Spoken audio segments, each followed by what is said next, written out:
Bienvenue à la grande édition de Rwanda TV.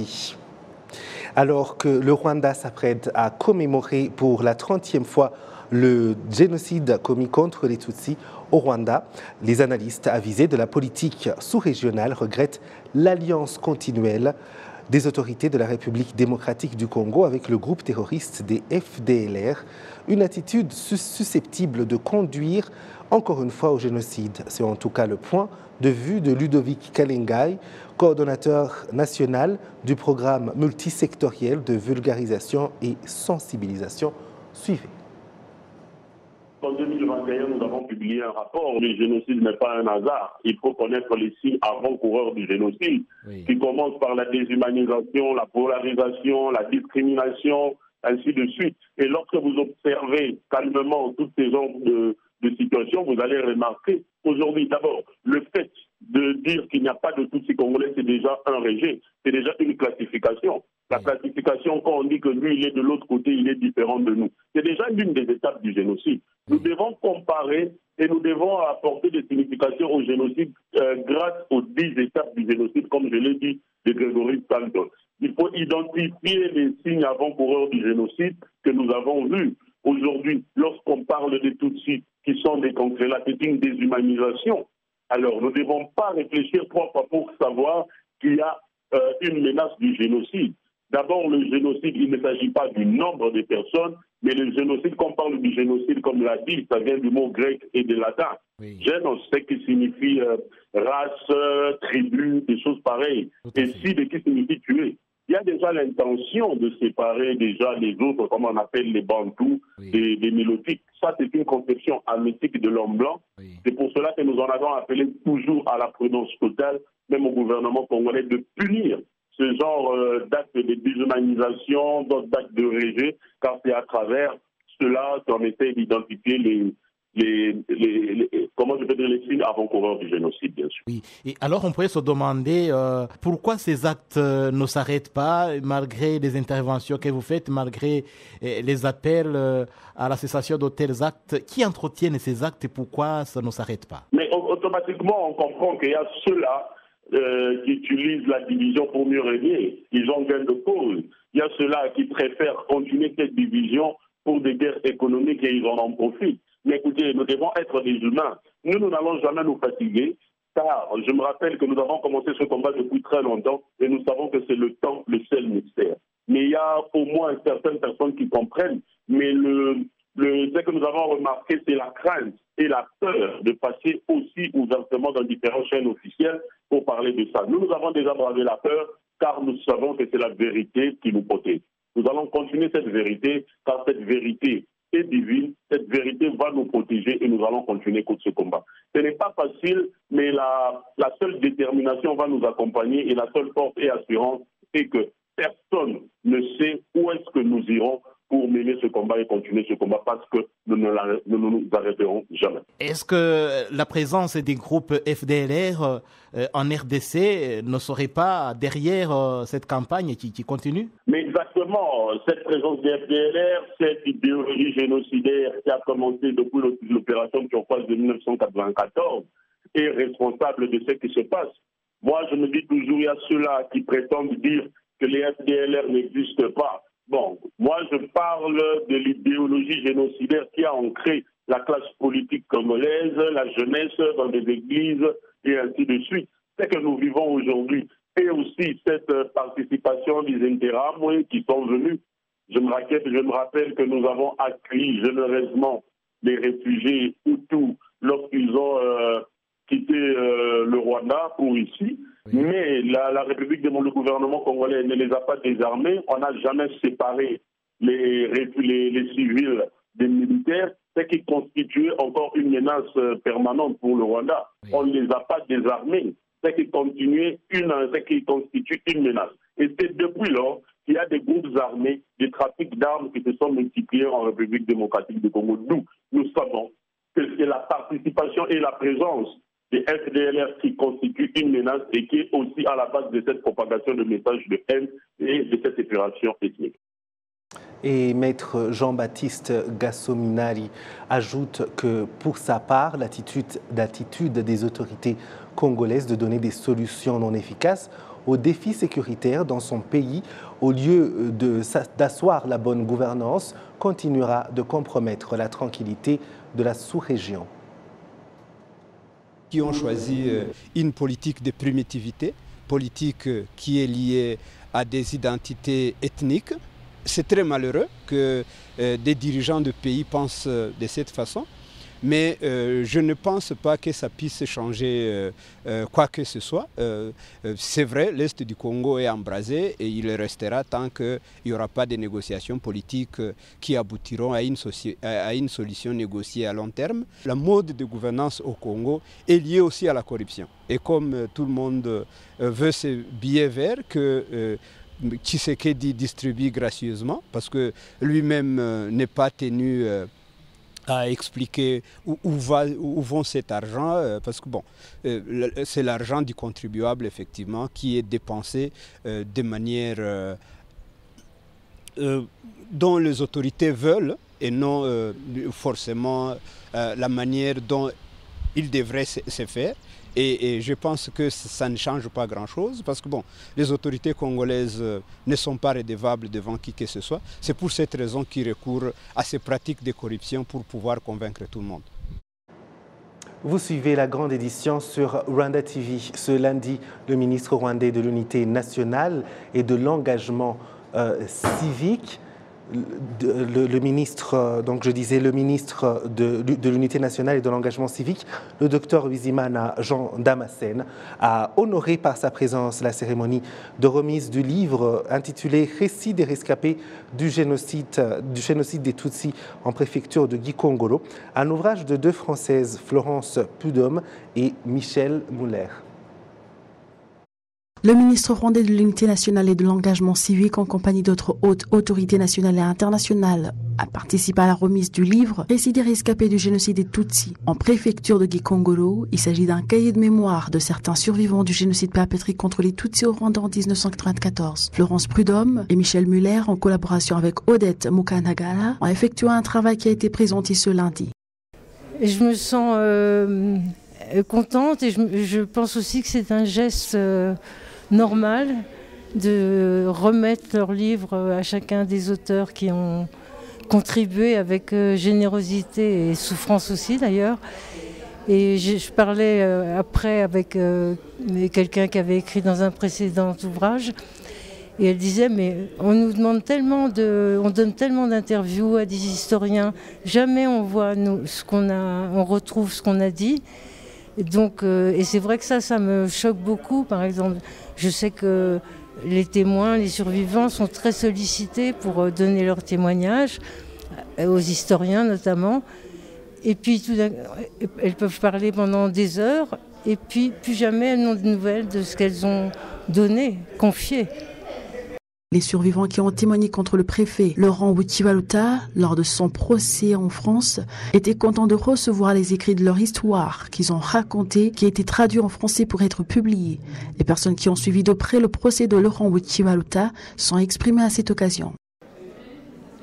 Si vous voulez, dans le cadre non seulement de la 30e commémoration, mais dans le cadre de tout le combat qu'on mène au sein de la justice en France, ces témoignages sont excessivement importants. Si vous voulez, ils permettent en particulier de redonner la parole à des gens souvent très simples, mais qui ont connu des histoires extraordinaires. Et il est essentiel pour les générations futures que ces témoignages non seulement soient dits oralement, mais soient écrits, parce que seuls les écrits restent en général. La remise des cahiers aujourd'hui par l'association Rwanda Avenir, c'est quand même quelque chose de très très important. Florence Prudhomme, qui est présidente de l'association, elle tenait absolument, après le procès de Laurent Wutivaluta, à recueillir quelques témoignages qui étaient très très très forts pour pouvoir faire un cahier, parce que c'est la 4e édition. Pourquoi ? Parce que le procès, déjà, c'est une écriture. C'est une écriture de la mémoire. Mais ça se passe dans une cour d'assises, même si c'est public, c'est assez clos. Mais là, le fait même qu'elle ait voulu transmettre ces récits, c'est quand même quelque chose de formidable parce que c'est vraiment là où on touche du doigt tout ce qu'on appelle le travail de transmission de la mémoire. Odette Mukanagara, qui a collaboré avec Florence Prudhomme et Michel Muller, a exprimé sa joie. C'est un moment très important pour moi, surtout que j'ai pu voir les visages de tous ces auteurs et toutes ces autrices. Ils ont eu le temps de dire ce qu'ils pensent et de ce qu'ils ont écrit. Et c'est un moment important pour nous tous, surtout que elles étaient tous là. Certains ne se connaissaient pas, mais ils étaient tous là et c'était un grand moment. Je sais pas. Et moi aussi, de mon côté, j'étais satisfaite. C'est comme un travail accompli. Florence Prudhomme et Michel Muller, autrices de cet ouvrage, avaient souhaité remettre, avant la 30e commémoration du génocide perpétré contre les Tutsis au Rwanda, cet ouvrage aux personnes qui avaient partagé leurs témoignages, car ils avaient joué un grand rôle avec grand courage. Le ministre Bizimana a apprécié Florence Prudhomme et Michel Muller et a exprimé sa reconnaissance aux témoins qui apportent courageusement leurs preuves dans la justice internationale où ils rencontrent tant d'obstacles, y compris le fait d'être traités de menteurs pour des crimes qu'ils ont subis. Merci Amandine. Nous sommes rejoints sur ce plateau par Régis Isheja, porte-parole de la prochaine Coupe du Monde des vétérans de football et aussi présentateur du podcast Facts Only, qui est l'invité de cette grande édition. Bienvenue Régis. Merci David. Oui, alors le podcast, c'est un format en plein essor, en pleine expansion dans le secteur médiatique, disons, et vous avez décidé d'entrer dans le jeu avec Facts Only. Récemment, vous avez interviewé Yannick Noah, n'est-ce pas? J'ai l'impression que c'est qu'à toi que je donne les primeurs, les gens vont être jaloux. Au miroir, j'avais dit que j'avais quitté la radio, Royal FM, avec qui j'ai eu de très bons rapports, et puis que j'allais probablement me lancer dans autre chose, vu que j'avais du temps, jusqu'à 10h du matin. Et donc là, j'avais un podcast pendant la période du Covid, Facts Only, et que j'ai laissé tomber à un moment donné, vu que la vie a repris et qu'il y avait beaucoup d'autres choses à faire. Le foot, la musique, etc. Tu sais ce que je fais, Pernod Ricard. Oui. Et là, justement, vu que j'ai un peu de temps pour moi, j'ai relancé le podcast sur la chaîne Régis Isheja sur YouTube, Facts Only, et le format, c'est vraiment avoir une conversation en one-on-one avec des personnalités, des gens qui font l'actualité, des légendes, des légendes vivantes, des gens qui inspirent. Des gens qui, après avoir vu moi, j'appelle même pas ça une interview, j'appelle ça des conversations. C'est vraiment des conversations pour qu'on connaisse mieux ces personnes et qu'on apprenne à mieux les aimer, à mieux les côtoyer de la manière dont on les côtoie. Oui, et Yannick Noah, donc je disais, c'est la légende du tennis et de la musique avec qui vous avez discuté. Mais j'aimerais qu'on revienne un peu sur le format podcast. C'est plus ou moins nouveau, même si ce n'est pas vraiment nouveau, mais c'est très en vogue actuellement. Qu'est-ce qui attire tant de public vers ce médium-là? Ou personnellement, vous, qu'est-ce qui vous a attiré vers ce médium-là? La radio et la télévision sont devenus de moins en moins faciles à consommer pour les gens. Les gens sont occupés, papa, maman, son travail, les enfants étudient, rentrent à la maison, ils n'ont pas tous le temps de regarder la télé ou d'écouter la radio. Ils préfèrent faire ce qu'on appelle du on-demand. C'est-à-dire même la télé, ils la regardent quand eux veulent. Donc c'est plus le journal à 20h, les choses ont changé. Et le podcast te donne ça. C'est-à-dire que tu postes sur YouTube ou sur des plateformes de streaming, Apple, Spotify, Tidal, etc. Et ça fait que moi, je peux consommer ça en audio ou en vidéo quand je le veux. Et comme les gens veulent cette flexibilité-là, ça marche. Oui, alors on va bien sûr parler de la Coupe du Monde des vétérans de football. C'est ce grand événement que Kigali va accueillir en septembre. Ça arrive bientôt. Et il y a plein de nouveaux noms qui ont été ajoutés à la liste de ces légendes qui vont participer, n'est-ce pas? J'aurais dû dire à Yannick Noah de rester parce qu'il aime beaucoup le foot. Il joue au foot de manière récréative et de jouer. C'est un vétéran lui aussi. Oui. Mais oui, on s'approche de plus en plus du 1er septembre. C'est du 1er au 10 septembre. Alors, je ne sais pas si les gens se rendent compte.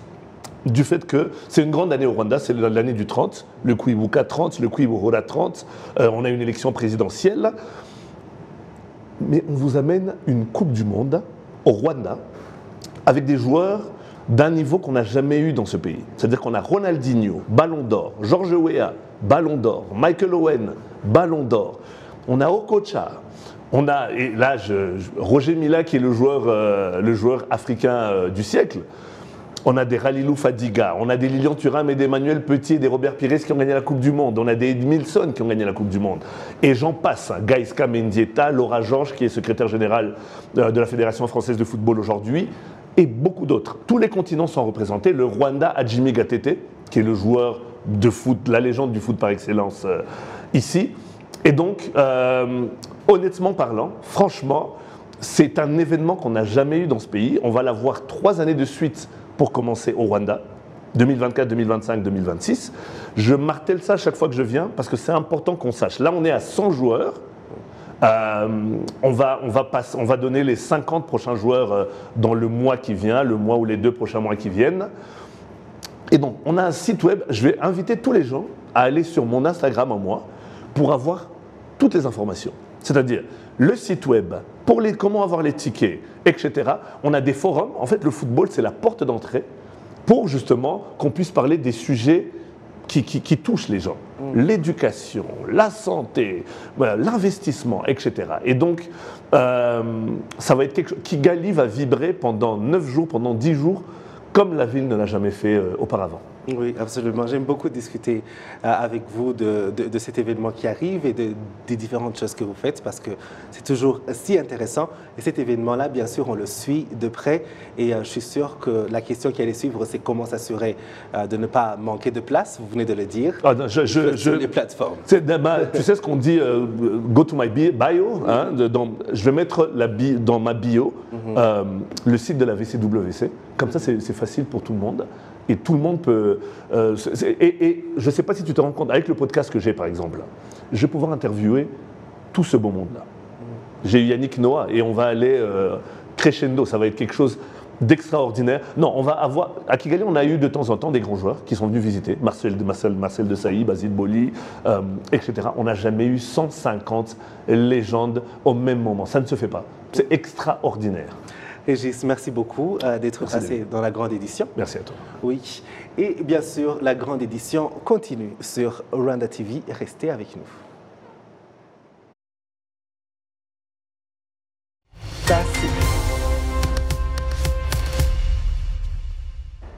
Je disais donc, le Rwanda s'est joint ce mardi au reste du monde pour célébrer la journée mondiale de l'autisme. En district de Kamoni, en province du Sud, les parents ayant des enfants souffrant d'autisme sont sensibilisés à accepter la situation et de comprendre que l'autisme est un handicap comme tant d'autres. Certains de ces parents estiment que leurs enfants sont marginalisés et qu'ils doivent fournir beaucoup d'efforts pour leur encadrement. Cependant, plus la sensibilisation est faite pour faire connaître ce handicap et comment les enfants qui en souffrent sont pris en charge, plus cette marginalisation diminue et ces enfants sont inscrits dans des écoles spécialisées. Les parents disent que ces enfants sont bien encadrés. Cela leur donne espoir qu'ils pourront se développer comme les autres. L'autisme, c'est une question, c'est un problème mondial, ce n'est pas seulement pour le Rwanda. Tous les parents qui ont des enfants autistes, ils savent bien que ce n'est pas évident. Comme la maman qui l'a dit, quand on a un enfant autiste, on ne peut pas expliquer comment c'est difficile. Donc aujourd'hui, on est en train de sensibiliser pour que nos ministères, pour que le gouvernement, l'État de notre pays puisse vraiment prendre en considération ce problème parce que les parents vivent des moments très très très difficiles.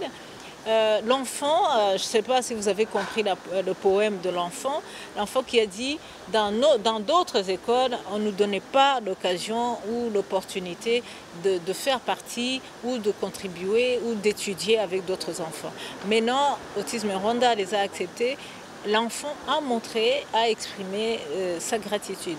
Ça vient de la bouche d'un enfant. Parce que l'enfant sait combien il a été marginalisé. Aujourd'hui, on est là pour vraiment montrer et demander aux autorités que l'autisme, c'est un vrai problème dans notre pays et qu'il faut prendre vraiment des mesures. Dernièrement, on a eu un workshop avec RBC. Je pense qu'il y aura des recommandations et qui vont être suivies, on espère. Un atelier s'est tenu lundi à Kigali pour préparer la 30e commémoration du génocide perpétré contre les Tutsis au Rwanda en 1994. Les jeunes qui ont participé à l'atelier ont appris davantage sur l'histoire du Rwanda en 1994. Alors que le Rwanda s'apprête à commémorer pour la 30e fois le génocide perpétré contre les Tutsis au Rwanda en 1994, un atelier a été organisé par le PLP dont les membres sont majoritairement des jeunes, notamment les lycéens, où ils ont eu l'occasion de partager leurs connaissances sur l'histoire de leur pays, le Rwanda, à travers l'art. Nous sommes rassemblés comme jeunes pour voir ensemble encore une fois si on a la même connaissance sur l'histoire de notre pays, le Rwanda, et pour être sûr qu'on maîtrise ce qu'on connaît et comment est-ce qu'on peut transmettre aux plus jeunes que nous l'histoire de notre pays, le Rwanda, et essayer de lutter contre ceux qui essaient de nous secouer par le négationnisme. L'un des fondateurs de Walk to Remember, Mark Gwamaka, a indiqué que les jeunes sont un excellent moyen d'enseigner et d'étendre l'unité afin que ce qui s'est passé en 1994 ne se reproduise plus jamais. À travers cette marche commémorative, ils travaillent tous ensemble pour diffuser le message de paix et honorer les victimes du génocide perpétré contre les Tutsis au Rwanda en 1994. Cet atelier était pour les jeunes une opportunité de poser des questions qui ne comprennent pas sur l'histoire de leur pays, le Rwanda, et de partager leurs idées. Cet événement de marche mémorable a été lancé en 2009 par des jeunes afin de montrer que le Rwanda va de l'avant et qu'il ne retournera jamais en arrière.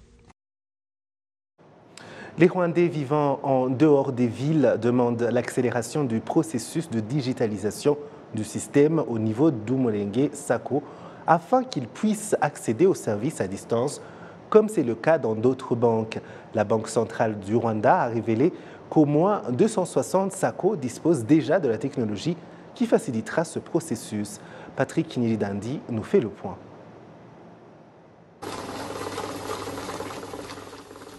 Umulenge Sacco est déjà présent dans 416 secteurs du pays pour atteindre les personnes ayant besoin de services financiers. Les résidents indiquent que ces institutions sont très efficaces. Je n'ai pas d'autre banque. Je travaille uniquement avec Sacco et la raison pour laquelle je choisis, c'est qu'elle collabore beaucoup avec elle en termes d'accès aux prêts. D'un autre côté, les résidents s'attaquent également au manque d'accès aux services financiers à distance, c'est-à-dire ceux qui utilisent des nouvelles technologies. Cela retarde l'accès facile aux services car si vous voulez accéder à votre argent à distance, c'est impossible et vous devez être présent à leur bureau et si c'est un jour de congé, vous n'avez pas accès à des fonds. Si ce problème est résolu, on peut facilement accéder à ces fonds. Le Conseil des ministres du 15 mars 2021 avait approuvé la restructuration et la récapitalisation des Sacco. Ces restructurations stipulent que Sacco de la même région formera une coopérative unique contrôlée au niveau des districts afin de faciliter également une bonne gestion. Par exemple, un commerçant de Rusizi ou de Nyamasheke, s'il vient à Kigali pour vendre au détail, il n'aura pas besoin de retirer de l'argent. Nous l'assisterons. Le gouverneur de la Banque centrale du Rwanda, John Gwagomga, a indiqué que le fait que les Sacco disposent maintenant de l'accès à la technologie à ce jour donne l'espoir d'un accès rapide du processus d'intégration.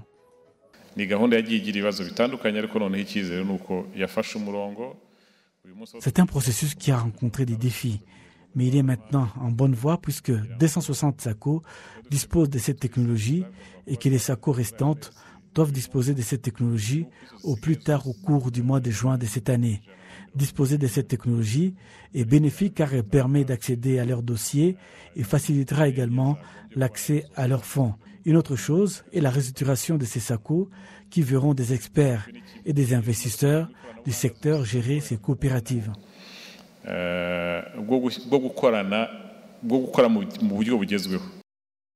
Au moins 3,5 millions de Rwandais sont membres de Umulenge Sacco. Les prêts des Sacco au cours des 10 dernières années, depuis 2013, ont été multipliés par 5, passant de 20 milliards à 111 milliards de francs rwandais en 2023. L'épargne de ces institutions est passée de 36 milliards à 116 milliards de francs rwandais. Et voilà, c'est tout pour cette grande édition. Merci à vous tous qui nous avez suivis. Je remercie toute l'équipe qui m'a aidé à la préparer. Au plaisir de très bientôt vous retrouver.